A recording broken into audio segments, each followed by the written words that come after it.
Hello everyone, my name is Brooke. I'm the librarian here at the beautiful Brooksville Free Public Library. You can see I'm all by myself right now in the library. We are still operating as curbside only.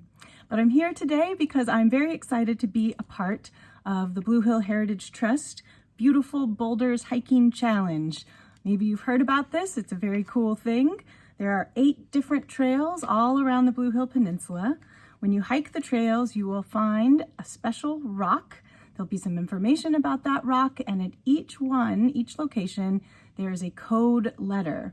So you want to collect all 8 letters, put them together to make a word, and then you will get a prize from the Blue Hill Heritage Trust. You can read all about it at their website, and in the meantime, I'm going to read you a story that has to do with rocks. It's one of my very favorite children's books, and you probably know it. It's called Roxaboxen. It's by Alice McLernan, and the illustrations are by the wonderful Barbara Cooney. Part of why I like this book is because it takes place in my home state, which is Arizona. I grew up in the desert where this book is set, even though now I call Maine home. Marion called it Roxaboxen. She always knew the name of everything. There, across the road, it looked like any rocky hill, nothing but sand and rocks, some old wooden boxes, cactus and greasewood and thorny ocotillo, but it was a special place. The street between Roxaboxen and the houses curved like a river, so Marion named it the River Road. After that, you had to ford a river to reach Roxaboxen. Of course, all of Marion's sisters came.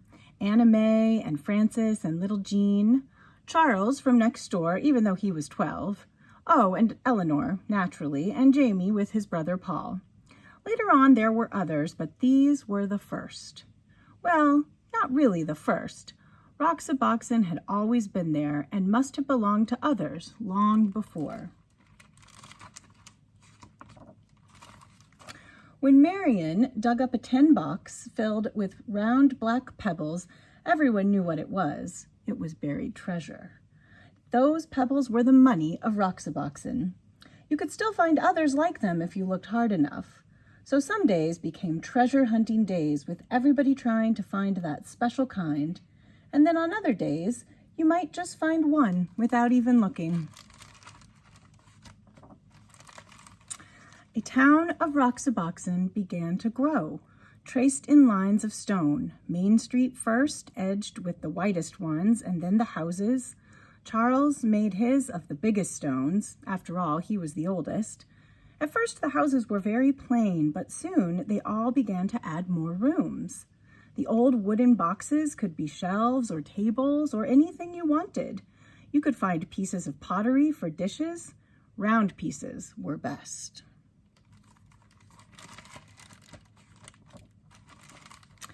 Later on, there was a town hall. Marion was mayor, of course. That's just the way she was. Nobody minded.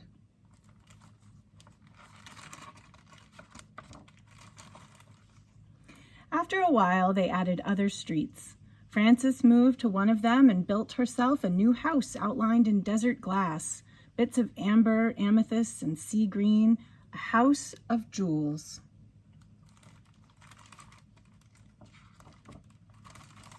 And because everybody had plenty of money, there were plenty of shops. Jean helped Anna May in the bakery, pies and cakes and bread baked warm in the sun. There were 2 ice cream parlors. Was Paul's ice cream the best or Eleanor's? Everybody kept trying them both. In Roxaboxen, you can eat all the ice cream you want. Everybody had a car. All you needed was something round for a steering wheel. Of course, if you broke the speed limit, you had to go to jail. The jail had cactus on the floor to make it uncomfortable, and Jamie was the policeman. Anna May, quiet little Anna May, was always speeding. You'd think she liked to go to jail.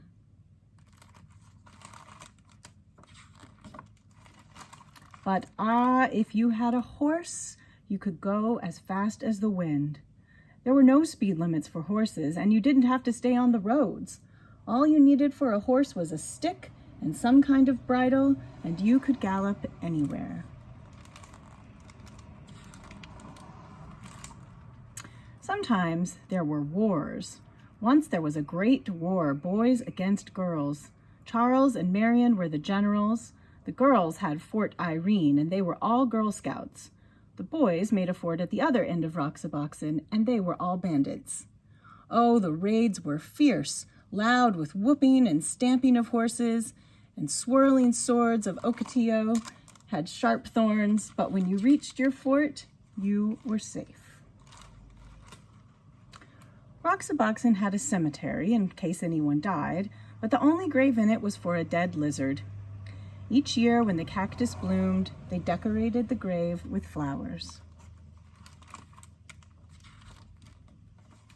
Sometimes in the winter, when everybody was at school and the weather was bad, no one went to Roxaboxen at all, not for weeks and weeks. But it didn't matter. Roxaboxen was always waiting.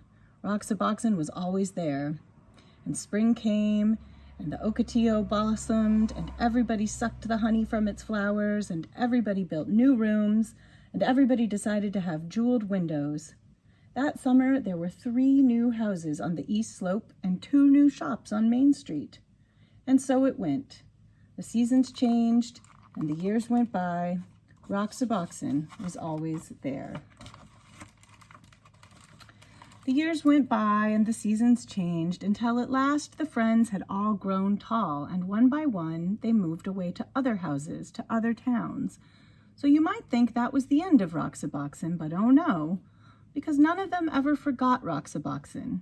Not one of them ever forgot.